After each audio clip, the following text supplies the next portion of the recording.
ભચાઉ તાલુકના આધોઈ ગામમાં રહેનાર એક કિશોરીનું અપહરણ કરી તેના ઉપર સામૂહિક દુષ્કર્મ ગુજારાતા 6 શખ્સ સામે ગુનો નોંધાયો હતો.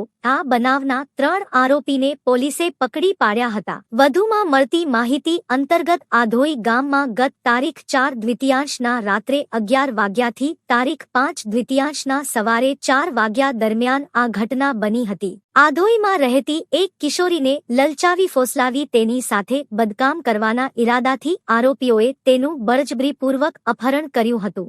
જેમાં જડસા, લલિયાણા અને ચિત્રોડના શખ્સો એવા કમલેશ પોપટ કોળી, આનંદ પેંગા કોળી, સવા રામજી કોળી, કરણ હરી કોળી, દીપક રવજી કોળી તેમજ રણજીત ડાયા કોળી નામના શખ્સો બાઇક ઉપર આવી કિશોરીનું અપહરણ કરી તેને વાડી વિસ્તારમાં લઈ જઈ શખ્સોએ કિશોરી ઉપર સામૂહિક દુષ્કર્મ ગુજાર્યું હતું તેમજ જો કોઈને કહીશ તો જાનથી મારી નાખવાની ધમકી આપી હતી. આ બનાવ અંગે પોલીસે 3 આરોપીને પકડી પાડ્યા હતા જ્યારે અન્ય 3 આરોપીને પકડવા માટેની કામગીરી હાથ ધરાઈ.